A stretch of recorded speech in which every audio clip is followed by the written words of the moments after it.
할렐루야. 우리 교회는 오늘부터 항존직 선출 가정을 진행하게 됩니다. 주님을 사랑하고 교회 사랑하고 성도들 잘 섬기고 주의 종의 좋은 협력자가 되는 선하고 좋은 일꾼이 뽑혀서 이 일이 하나님께 영광이요 교회는 귀한 행복과 축복의 계기가 되기를 바랍니다. 모든 사건에는 원인이 존재하는 것이죠. 이유 없이 원인 없이 일어나는 일은 한 가지도 없습니다. 복음이 전파되고 교회가 부흥하는 곳에도 다 이유와 원인이 있는 것입니다. 복음을 위해 헌신한 분들이 있었다는 것입니다. 오늘날 한국교회 이 부흥의 밑바닥에 교회를 위해서 복음을 위해서 헌신한 수많은 사람의 수고와 그리고 기도와 땀 흘림이 있었던 것입니다. 오랫동안 교회를 위해서 수고하고 헌신한 그 결과 오늘 한국교회가 부흥하게 된 것이고, 이렇게 교회를 세우기 위해서 오랫동안 수고하고 헌신한 것에 비해서 어느 날 갑자기 공동체가 무너지는 것은 순식간에 무너지는 것을 보게 됩니다.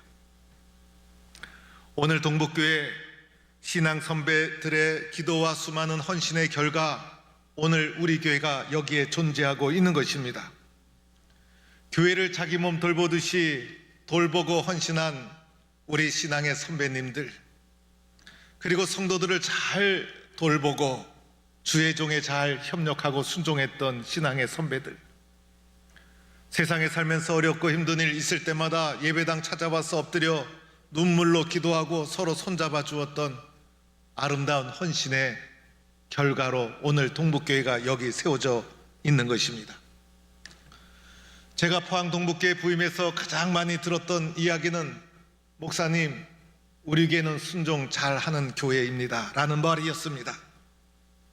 복음을 위해서라면, 교회를 위해서라면 순종하고 협력하고 도와주는 아름다운 전통을 가진 교회가 바로 우리 교회인 것입니다. 이 우리 교회 속에 한국 교회를 부흥시킨 교회의 아름다운 전통의 모습이 다 녹아져 있고 스며져 있습니다. 이 아름다운 신앙의 전통을 이어가는 좋은 일꾼이 되어야 할 터인데, 이런 신앙의 전통을 잘 이어가는 좋은 성도가 되어야 할 터인데, 오늘 우리들은 오늘 성경에서 초대교회, 교회의 성도들은 어떻게 교회를 섬겼는지, 어떠한 자세로 교회를 위하여 섬기고 힘썼는지, 어떻게 믿음의 길을 걸어갔는지, 오늘 로마서 16장 성경으로 돌아가서 성경에서는 어떻게 교회를 섬겼는가, 초대교회의 모습을 살펴보고자 합니다. 오늘 로마서 16장 마지막 장에 가서 사도 바울은 여러 명의 동력자들을 소개합니다. 사도 바울이 그의 서신 마지막에 동력자들을 소개하고 안부를 묻는 것, 그의 서신마다 나오는 늘 반복되는 양식입니다. 그런데 로마서에서는 자그마치 26명이나 되는 동력자들을 자세하게 소개하면서 한 사람 한 사람 그 사람들의 특징을 열거해 가면서 문안하고 부탁하고, 그래서 로마서 16장 마지막에 자그마치 26명의 동력자가 소개되고 있습니다. 로마서 16장 1절에 제일 먼저 나오는 베베라는 사람입니다. 이 베베 자매, 고린도에 가까운 갱그리아 교회의 일꾼입니다. 여기서 말하는 일꾼은 원어로는 오이코노스, 집사라고 번역될 수 있는 용어입니다. 그래서 이 베베는 갱그리아 집사의 여집사로 알려져 있습니다.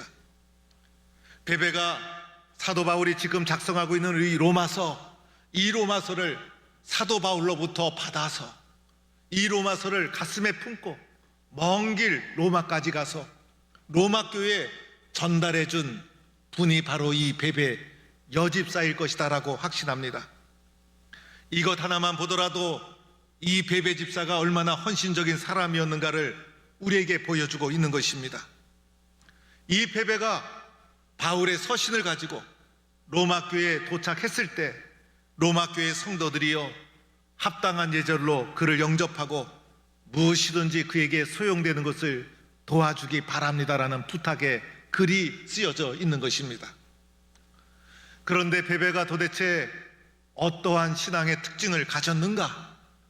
바울은 베베 집사를 가리켜 이렇게 설명합니다. 여러 사람과 나의 보호자가 되었다. 여러 성도들과 나의 보호자가 되었다. 이렇게 베베 집사를 소개합니다. 여기서 보호자라는 것은 돕는 자, 후원자라는 뜻을 가지고 있어요. 복음을 위해서, 교회를 위해서, 바울을 위해서, 성도들을 위해서 돕는 자요, 후원자였다는 것입니다. 어려운 사람을 후원하는 자고 주의 종을 돕는 자였어요. 어떻게 하면 복음을 위해서 잘 도와줄 수 있을까? 어떻게 하면 교회를 위해서 도와줄 수 있을까? 부모의 심정으로 도와주는 자가 베베 집사였다는 것입니다. 이것 하나만 하더라도 얼마나 아름답고 귀한 집사님이십니까? 3절에 보니 브리스가와 아굴라 부부가 나오죠. 바울은 이들을 그리스도 예수 안에서 나의 동력자다, 베베 집사는 보호자다, 그리고 동력자라는 표현은 브리스가와 아굴라에게 처음으로 적용을 해서 사용합니다. 바울의 사역에서 빼놓을 수 없는 귀한 동력자 브리스가와 아굴라 부부, 이 사람들은 원래 로마에 거주하던 사람이었어요. 그런데 로마에서 추방을 당합니다. 추방당한 이유가 아마 황제 숭배를 강요하는 것을 거부했기 때문으로 추정이 됩니다. 그래서 그들이 고린도에 왔다가 이곳에서 사도 바울을 만나게 됩니다. 사도 바울을 만나서 그의 복음을 받아들이고, 어떤 분은 바울을 만나기 전에 이미 복음을 가지고 있었다, 이렇게 추적하기도 합니다. 그러나 바울을 만나서 그 신앙이 더 강화되어서 고린도에서 브리스가와 아굴라의 집에서 고린도 교회가 시작이 됩니다. 바울과 함께 장막 깁는 일을 하면서 바울의 사역에 전적으로 동행하고, 그리고 좋은 동력자가 됩니다. 후에 바울이 에베소에 가게 됩니다. 에베소에 바울이 목회하고 있다는 말을 듣고 고린도에서 브리스가 아굴라 부부가 에베소로 이주를 해서 에베소 교회를 함께 섬깁니다. 바울의 심령 속에 세계 선교를 향한 꿈과 비전이 있어서 로마를 향하여 내가 가야 되겠다, 어떤 일이 있어도 로마의 복음을 전해야 되겠다는 사도 바울의 비전과 꿈을 알고 브리스가 아굴라가 상황이 나아지자 바울보다 먼저 로마로 돌아가게 되었다는 것입니다. 그래서 브리스가 아굴라에 대해서 로마 교회에 사도 바울이 그의 서신에서 언급하고 있다는 것입니다. 브리스가와 아굴라를 바울은 어떻게 설명하고 있는가? 이 부부를 가리켜 사도 바울은 이렇게 설명합니다. 내 목숨을 위하여 자기들의 목까지도 내어 놓았나니, 내 목숨을 위하여 자신들의 목까지 내어 놓았다. 얼마나 놀라운 말씀입니까? 아무리 좋아도 내 목을 내어놓을 수 있겠습니까? 내 목을 내어놓을 수 있겠습니까? 오늘 말씀은 브리스가 아굴라가 어떤 상황 속에서 목을 내어놓았는지 설명되지 않습니다. 그러나 바울이 복음을 전하다가 수많은 어려움을 당하지 않았습니까? 때로는 폭동을 만나고, 때로는 옥에 갇히고, 그리고 모함을 받고 생명의 위험이 처해 있는 위기적 상황에 놓여 있을 때 브리스가와 아굴라가 위험을 무릅쓰고 생명을 무릅쓰고 바울을 지켜주었다는 것입니다. 이것은 쉬운 일이 아니죠. 예수님이 십자가를 질 때 그를 사랑하고 고백했던 그의 제자들 다 뿔뿔이 도망가지 않았습니까? 교회가 위기에 처해졌을 때, 주의 종이 위기에 처해져 있을 때 옆에서 생명을 걸고 지키는 것 쉬운 일이 아니라는 것입니다. 즉 브리스가와 아굴라는 예수를 믿고 교회를 섬기는 일에 생명을 걸고 인생을 걸고 헌신을 했다는 것입니다. 그래서 바울뿐 아니라 모든 교회의 감사의 대상이었습니다. 브리스가 아굴라를 생각하면 감사하다, 저분들만 생각하면 감사하다, 감사의 대상이었다는 것입니다. 5절에 나오는 에베네도라는 사람이 5절에 나옵니다. 아시아에서 처음 맺은 열매라고 표현하고 있습니다. 이교도 사이에 복음을 전해서 이 사람이 처음으로 복음을 받아들이고 예수 믿는 것 대단한 일입니다. 그런데 이 말씀은 첫 열매라는 뜻만이 아닙니다. 예수님께 바쳐졌다는 뜻이 있어요. 그래서 이 사람은 아시아에서 처음 맺은 열매이면서 예수님께 바쳐진 사람, 좀 더 선정적으로 표현하면 예수께 미친 사람, 예수님 일이라면, 교회 일이라면 제일 우선으로 헌신하고 섬기는 예수에게 미친 사람, 이 사람이 에베네도라고 할 수가 있는 것입니다. 6절에는 많이 수고한 마리아 이렇게 표현되죠. 성경에는 마리아라는 여인이 많이 등장합니다. 그런데 오늘 여인은 다른 여인이에요. 그런데 오늘 로마서에 나오는 마리아는 너희를 위하여 많이 수고한 자, 너희를 위해서 많이 수고한 자. 우리 언어는 수고라는 표현의 강도가 나와 있지 않아요. 그런데 헬라어 언어의 수고라는 단어는 녹초가 될 정도로 수고하다라는 의미를 가지고 있는 단어가 사용이 되었어요. 녹초가 되도록 헌신된 봉사자가 마리아. 이 모든 것 초대교회 성도들의 교회 섬김의 모습이라 할 수가 있는 것입니다. 7절 말씀해 보면 안드로니고와 유니아, 이들은 바울의 친척이면서 이렇게 표현합니다. 나와 함께 옥에 갇혔던 사람이다. 바울과 함께 옥에 갇혔던 사람, 바울이 복음을 전하다가 모함을 받고 그리하여 옥에 갇힙니다. 다른 사람들은 피하고 도망갈 수 있었죠. 그런데 이 사람들은 옥에 갇힐 때 같이 옥에 갇힌 자였다는 것입니다. 바울이 체포될 때 도망가지 않고 그 현장에서 바울과 같은 제목으로 붙잡혀 가준 사람이었다는 것입니다. 고난을 함께 동행했다는 것입니다. 울 때 같이 울어준 사람이었다는 것입니다. 위로의 사람이었다는 것입니다. 심지어는 그들은 사도들에게도 존중이 여김을 받았다는 것입니다. 사도들에게, 목사에게 존중받고 존경받은 신앙의 사람. 교회를 섬기다 보면 저분은 목사보다 나아, 이렇게 보여지는 분들이 있어요. 그런 분들을 만날 때가 있어요. 바로 안드로니고와 유니아가 이러한 사람이었다는 것입니다. 이러한 모든 믿음의 섬김의 모습이 오늘의 교회를 만들어내었다는 것입니다. 8절에 암블리아, 주 안에서 내 사랑하는 분, 그리고 우리 바노와 그리고 수다구, 그리스도 안에서 우리의 동력자. 짧지만은 그 사람 한 사람을 동력자로, 사랑하는 자로 그 사람에 대한 신앙의 모습을 표현하면서 안부를 묻습니다. 아벨레에게 그리스도에게서 인정함을 받은 자라. 이 아벨레는 그리스도 안에서 인정을 받은 사람이었어요. 인정받았다는 것은 시험을 통과했다는 거예요. 어려운 힘든 과정을 잘 통과했다는 것이에요. 믿음의 길을 걸어가다가 어려움 당하고 시험 당하고 유혹 당하고 그때마다 휩쓸리지 않고 시험을 통과한 믿음, 그래서 인정을 받았다는 것입니다. 친척 헤로디아, 나기스의 가족 폭넓게 여러 사람을 문안을 합니다. 주 안에서 수고한, 주 안에서 수고를 아끼지 아니한 사람 두르베나 두로보사, 주 안에서 많이 수고한 사람 버시. 오늘 12절까지 읽었어요. 그러나 이 이후에 계속되는 말씀 26명이나 로마서 16장에서 바울이 한 사람 한 사람 나의 동력자로 소개를 하면서 소개할 때마다 이분들의 신앙의 모습을 우리는 엿볼 수가 있습니다.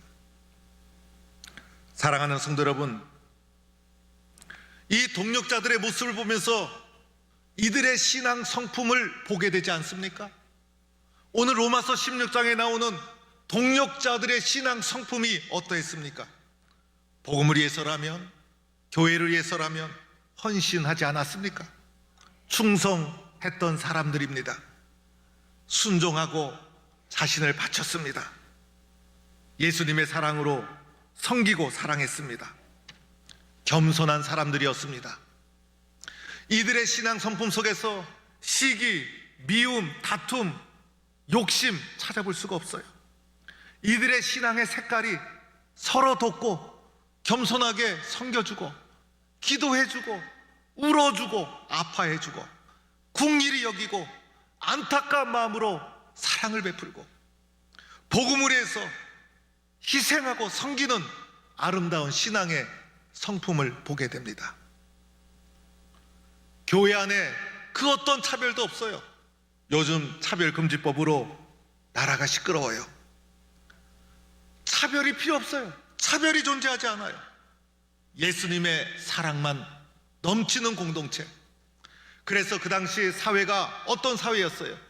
황제 숭배가 있었던 사회, 노예 제도가 존속했던 사회, 이방인과 유대인의 갈등이 있었던 사회. 이러한 세상 속에 살던 사람이 교회 공동체 안에서 그리스도 예수 안에서 차별이 없습니다. 빈부의 격차도 따지지 않고 인종도 따지지 않고 신분도 따지지 않고 그리스도 예수 안에서 하나가 됩니다. 서로가 동력하고 사랑하고 섬겨줍니다. 이렇게 교회가 세워진 것이고 복음이 전파된 것입니다. 이것이 초대교회 성도들의 교회의 섬김의 모습으로 로마서 16장을 통해 우리는 알 수가 있습니다. 여러분, 사람이 누구입니까? 사람이 어떤 존재입니까? 사람보다 이기적인 존재가 어디 있을까? 사람보다 무섭고 사람보다 악한 존재가 어디 있을까? 호랑이가 무서운 게 아니라 사람이 무서운 사람이에요. 사람은 철저하게 자기중심적인 존재, 철저하게 나만 챙기는 존재가 사람 아닙니까? 나만이 하고 나만 생각하고 내 이름이 알려져야 되고 내가 출세해야 되고 내 욕심이 채워져야 되고 나만 사랑해 주길 원하는 이기적인 본능이 사람이라는 존재입니다. 내 입장에서 섭섭한 마음이 얼마나 금방 들어오는지 몰라요. 다른 교회 상황을 보면 사랑한다, 축복한다, 한 교회를 섬기며 신앙생활 형제처럼 신앙생활 잘 하다가도 항정직 선거만 하고 나면 갈라지고 다투고 시험이 드는 일 벌어지고 있어요. 얼마나 부끄러운 일입니까? 세상만 못한 일이 벌어지고 있어요. 지난 주간 이틀 동안 제가 몸이 몹시 아팠어요. 온몸이 몸살이 나고 너무너무 힘들어서 아무것도 못하고 이틀 동안 그냥 누워 있었어요. 견디다 못해 병원에 가서 잠시 누웠다 왔어요. 그동안 과로가 누적되기도 하였지만은 나도 모르게 신경을 썼던 모양입니다. 이런저런 얘기가 들려오니 제 마음이 편하지 않았던 모양입니다. 저에게는 모두가 사랑하는 성도들이요, 모두가 소중한 성도들인데 왜 마음이 쓰여지지 않겠어요? 우리 모든 성도들이 잘 되는 것이 저희의 기도요, 저희의 소망입니다. 그런데 오늘 말씀에 나오는 바울과 동역자들의 모습 보세요. 다투는 모습이 있습니까? 시기하는 모습이 있습니까? 욕심을 찾을 수가 없어요. 섭섭하다고 말하는 사람 등장하질 않아요. 모두가 겸손하고 아낌없이 봉사하고 희생하고 최선을 다해 사랑합니다. 어떻게 이렇게 할 수 있었을까? 어떻게 이렇게 할 수 있었을까? 그것은 바로 예수님의 십자가의 사랑 때문이었습니다. 여러분, 그렇지 않습니까? 나를 내려놓을 수 있는 것, 이기적인 내가 내 욕심, 내 욕망을 내려놓을 수 있는 것, 그 사랑 때문에, 그 은혜 때문에, 그 십자가의 사랑 때문에 우리는 나를 내려놓을 수가 있는 것입니다. 저는 이러한 동력의 모습을 로마서 16장을 묵상하면서 제목을 잡을 수가 없었어요. 표현할 단어가 없었어요. 그래서 그냥 눈물 나는 동력자들, 눈물 나는 동력자, 우리들은 서로 눈물 나는 동력자로 교회를 섬기는 하나님의 백성들인 것입니다. 우리는 잘못하면 내 욕심에 눈이 어두워서 예수님의 십자가의 사랑을 놓칠 수가 있어요. 그러나 반대로 예수님의 십자가의 사랑을 붙잡고 예수님의 십자가의 사랑 때문에 내 욕심을 내려놓을 수 있어야 한다는 것입니다.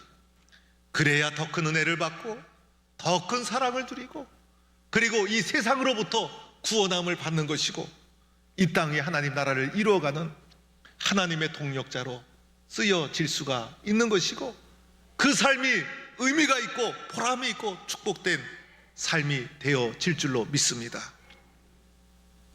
여러분, 뿌리가 다른 두 나무가, 종류가 다른 두 나무가, 완전히 다른 두 나무가 옆에서 자라다가 위에서 줄기가 탁 붙어서 엉켜져 있는 나무가 있습니다.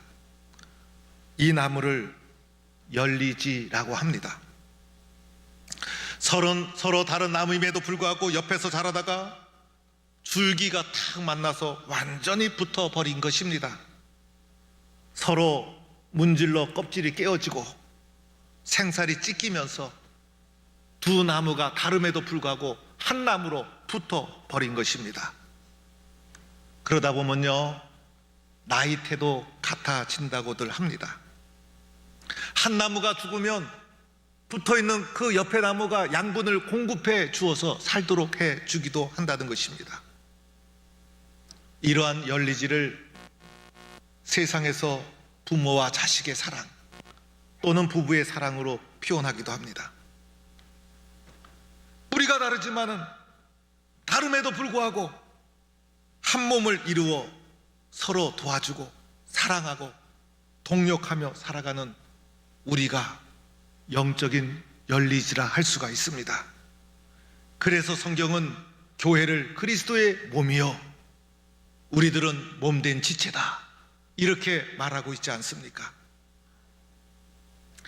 세상의 시련과 고난을 함께 이겨나가는 영적 열리지, 다름에도 불구하고 서로가 서로를 살리는 하나된 영적 열리지, 이런 영적 열리지가 되어서 초대교회 신앙 전통 이어받아 동북교회를 통해서 이 땅에 하나님 나라를 이루고자 하시는 주님의 선교적 사명에 순종하고 최선을 다하는 아름답고 복된 주님의 눈물 나는 동력자들 다 될 수 있기를 주의 이름으로 간절히 축원합니다.